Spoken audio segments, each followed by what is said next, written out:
सुंदर नगर में रामू अपनी बेटियों के साथ रहता था। रामू की चारों बेटियां बहुत अच्छी थीं। 2 बेटियां स्कूल जाती और बड़ी दोनों काम करके रामू की मदद किया करती थी।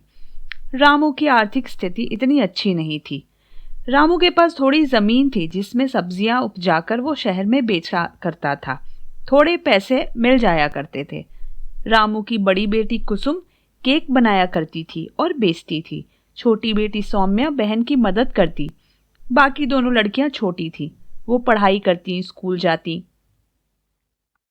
एक बार रामू की तबीयत खराब हो जाती है। कुसुम किसी का ऑर्डर देने गई है। सौम्या कहती है, पिताजी मैं सब्जियां बाजार जाकर बेच आती हूँ। नहीं सौम्या, तुम कैसे जाओगी? पिताजी मुझे रास्ता पता है। पर तुमको यह काम नहीं आता।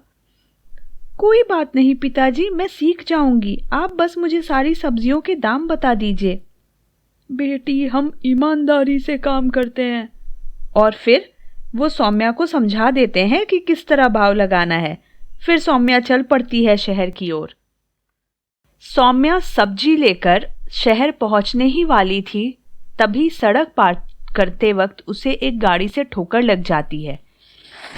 गाड़ी का ड्राइवर उतरकर सौम्या पर चिल्लाने लगता है, देख कर नहीं चल सकती क्या? अंधी है? भैया माफ कर दीजिए, गलती हो गई। उसकी सारी सब्जियां गाड़ी के नीचे खराब हो गई होती हैं। यह देखकर सौम्या रोने लगती है। तभी गाड़ी की मालकिन बाहर आकर कहने लगती है, ड्रामा बंद करो और अपनी सब्जियां उठाओ। ड्राइवर, मुझे लेट हो रहा है। जी मैडम जी, मैं इस मूर्ख को यही समझाने की कोशिश कर रहा हूँ, लेकिन इतनी बदतमीज लड़की मैंने कभी नहीं देखी। सौम्या को बहुत दुख होता है। हमारे पास पैसे नहीं है, इसलिए लोग ऐसा बर्ताव कर रहे हैं। वो अपनी सब्जियां समेटकर वहीं खड़ी हो जाती है। मैडम की गाड़ी आगे निकल जाती है। जैसे ही गाड़ी आगे बढ़ती है, सौम्या देखती है कि गाड़ी से एक बैग नीचे गिर गया है। लगता है मैडम का बैग गिर गया। क्या करूं मैं? यही इंतजार करती हूँ। इतने सारे पैसे हैं इसमें, ऐसे नहीं छोड़ सकती इसको यहाँ पे। सौम्या वहीं बैठकर इंतजार करने लगती है। 2 घंटे बीत जाते हैं। पता नहीं मैडम को पता चला कि नहीं कि उनका बैग गिर गया है यहाँ पे। तभी वो लाल गाड़ी आती हुई दिखती है। मैडम दौड़कर उतरती है। क्या तुमने मेरा बैग देखा यहाँ? ये रहा आपका बैग, मैं आपका ही इंतजार कर रही थी। तुम इतनी देर से मेरा इंतजार कर रही थी? तुम्हारे माता पिता ने कितने अच्छे संस्कार दिए हैं तुमको। तुम्हारी सब्जियां खराब हो गईं। मेरे बैग में इतने पैसे थे, फिर भी तुमने लालच नहीं किया। मैडम, पिताजी कहते हैं लालच बुरी बला है। मैडम सौम्या को कुछ पैसे देने की कोशिश करती है, लेकिन सौम्या मना कर देती है। मैडम कहती है, मुझे अपने घर लेकर चलो। वो सौम्या के साथ उसके घर आती है और उसके पिताजी और कुसुम से मिलती है। जब उनको पता चलता है कि कुसुम केक बनाती है, तो वो कहती है, मेरे बेटे का जन्मदिन आ रहा है, क्या तुम एक अच्छा और बड़ा केक बनाकर ला सकती हो? शहर के सभी बड़े लोग वहां आएंगे। जरूर मैडम जी। वह दिन आता है। कुसुम केक लेकर पहुंचती है। बाहर दरबान केक लेकर उसको वापस भेज देता है। कुसुम को कुछ समझ नहीं आता। कुछ दिन बीतता है और एक दिन एक बड़ी लाल कार आकर घर के सामने लगती है। गाड़ी से मैडम उतरती है। कुसुम, तुम्हारा केक खाकर सब पूछ रहे थे कि किसने बनाया। Thank you so much. अरे मैडम, आप क्यों थैंक यू बोल रही हैं? ये थैंक यू तुम दोनों के लिए है। उस दिन अगर सौम्या ने मेरा बैग नहीं लौटाया होता तो मेरा बहुत बड़ा नुकसान होता। अब मैं एक शहर में बेकरी खोलना चाहती हूँ, क्या तुम मेरी मदद करोगी? कुसुम को ऐसा लगता है जैसे मनचाही मुराद मिल गई हो। इस कहानी से हमें ये शिक्षा मिलती है कि कर भला तो हो भला। अगर आपको हमारी कहानी अच्छी लगी हो तो प्लीज़ हमें लाइक करें, कमेंट करके बताएं और सब्सक्राइब करना बिल्कुल ना भूलें। Thank you.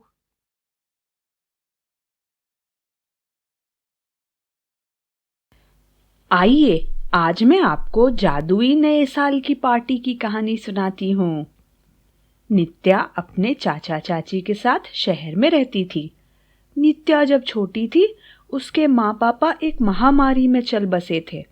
तब उसके चाचा उसको अपने साथ शहर ले आए। चाची को ये बिल्कुल अच्छा नहीं लगा। चाची की भी एक बेटी थी, कोमल। चाची को लगा कि अब उसकी बेटी के हिस्से का प्यार नित्या में बटेगा। धीरे धीरे समय बीतता है। दोनों लड़कियां बड़ी हो गई हैं। अपनी माँ के स्वभाव से विपरीत था कोमल का स्वभाव। वो अपनी बहन नित्या से बहुत लगाव रखती थी। नित्या घर के कामकाज में हाथ बटाती और एक ब्यूटी पार्लर में भी काम किया करती थी। नित्या, जाकर बर्तन साफ कर। ठीक है चाची। जब देखो महारानी बैठकर गप्पे लड़ाती रहती है। काम कौन करेगा, इसकी माँ आकर करेगी। ऐसा कहकर चाची बैठ जाती है। माँ, आप ऐसे क्यों बोलती है? नित्या को बुरा लगेगा। तो मैं क्या करूं? लगे बुरा? मेरी छाती पर मूंग दल रही है जब से आई है। माँ, वो तो आपकी सारी बात मानती है, उल्टा मैं आपसे झगड़ती हूँ। तू तो मेरी बेटी है, मेरी सबसे प्यारी। माँ, नित्या भी तो आपकी बेटी है। मुझे इसकी माँ से नफरत थी और ये दिखती अपनी माँ जैसी है। मैं जब भी इसे देखती हूँ इसकी माँ याद आ जाती है। अच्छा, फिर तो बड़ी मम्मी बहुत सुंदर दिखती होंगी, है ना माँ? जैसी माँ वैसी बेटी। एक दिन नित्या और कोमल पानी पूरी खाने बाजार जाते हैं। उनकी माँ वहीं होती है और गुस्से में नित्या की पिटाई कर देती है। क्यों आई तू कोमल के साथ यहाँ? पूछा था मुझसे। नित्या को बहुत दुख होता है और वो रोते रोते घर आ जाती है। कोमल भी उसके पीछे घर आ जाती है। कोमल, तुम मुझसे बात मत किया करो, चाची को अच्छा नहीं लगता।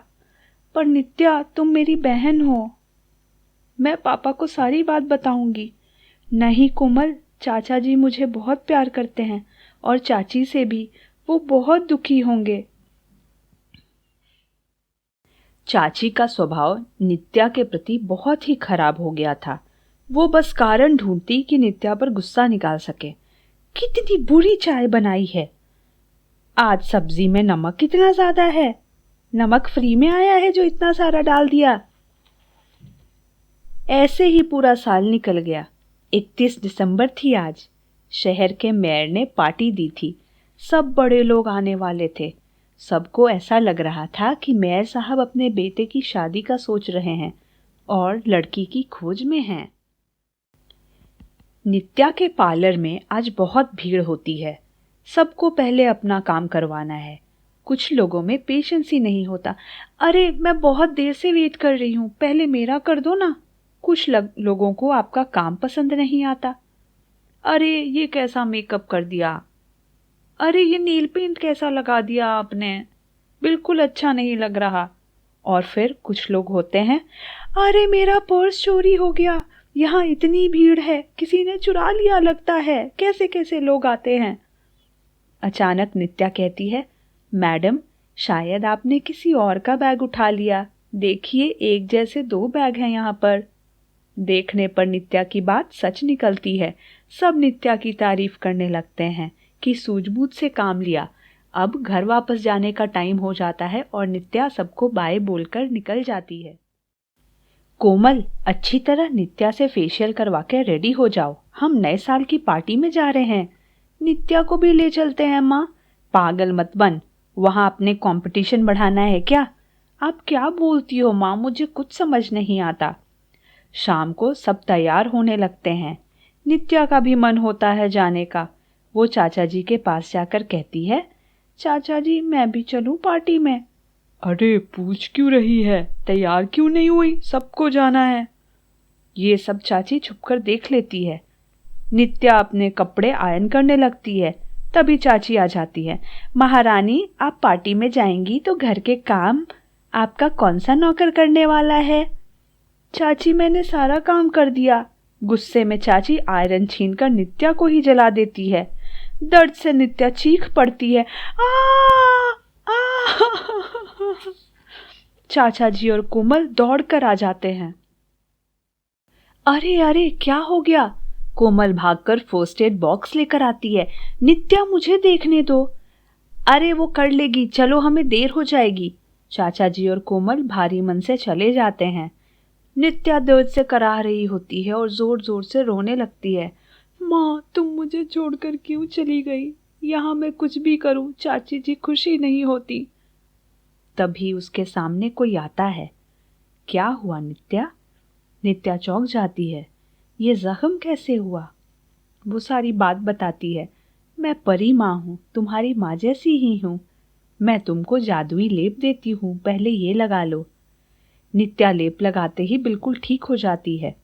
परी माँ कहती है, मैं तुमको एक जादुई फूल दे रही हूँ। ये फूल कभी नहीं मुरझाता। तुम इसको अपने पास रखकर जो चाहोगी वो पूरा हो जाएगा। पर अगर इसे किसी और ने छुआ तो ये अपनी जादुई शक्तियाँ खो देगा। ये कहकर परी माँ गायब हो जाती है। नित्या सोचती है कि क्यों ना मैं भी पार्टी में चली जाऊं, चाची से छुपके रहूंगी वहां। वो फूल की जादुई शक्तियों से बड़ी प्यारी ड्रेस मांगती है और रेडी होकर पार्टी में पहुंच जाती है। वहां पहुंचकर उसकी आंखें खुली रह जाती हैं। इतनी सुंदर पार्टी उसने कभी नहीं देखी। सब मजे कर रहे हैं, डांस कर रहे हैं, खा रहे हैं, पी रहे हैं, एंजॉय कर रहे हैं, आपस में बातें कर रहे हैं। अचानक वहां कुछ हंगामा सा होता है। सब आपस में बातें करने लगते हैं कि क्या हो गया। नित्या पास जाकर देखती है कि चाची जी बेहोश पड़ी हैं। किसी को कुछ समझ नहीं आ रहा। मेयर साहब किसी बाबा जी को बुलाकर कहते हैं, आप तो जड़ी बूटियों को जानते हैं, बताइए इन्हें क्या हुआ है और कैसे ठीक होंगी? अभी तो सारे डॉक्टर छुट्टी पर हैं। बाबा जी देखते हैं, पहाड़ों पर एक हरे रंग का फूल है, वो लाना पड़ेगा, उसके रस से ये ठीक हो जाएंगी। नित्या अपना फूल देखती है, वो भी हरे रंग का है। वो बिना किसी हिचकिचाहट के बाबा जी को फूल दिखाती है। क्या ये फूल है? हाँ, तुमको कैसे मिला? अरे नित्या, तुम? नित्या बेटी? नित्या को पता था कि फूल जाने से वो फिर बेसहारा हो जाएगी, लेकिन चाची जी की जिंदगी ज्यादा जरूरी होती है। चाची को जब होश आता है, नित्या परी माँ की बात बताती है। चाची नित्या से माफी मांगने लगती है और सारे लोग नित्या को देखने लग जाते हैं। मेयर साहब सामने आते हैं और कहते हैं, मुझे अपने बेटे के लिए ऐसे ही लड़की की तलाश थी। अगर आप लोगों को एतराज ना हो, नित्या बेटी को अगर एतराज ना हो, तो मैं शादी का प्रस्ताव रखता हूँ। चाचा जी की खुशी का ठिकाना नहीं था और कोमल भी बहुत खुश होती है, लेकिन सब चाची की तरफ देखने लगते हैं। नित्या को मैंने अपना माना है, वो मेरी बेटी है। और फिर नित्या की जिंदगी में खुशियाँ ही खुशियाँ आ जाती हैं। अगर आपको हमारी कहानी अच्छी लगी हो तो प्लीज़ लाइक करें, कमेंट कर हमें बताएं और सब्सक्राइब करना बिल्कुल ना भूलें। Thank you.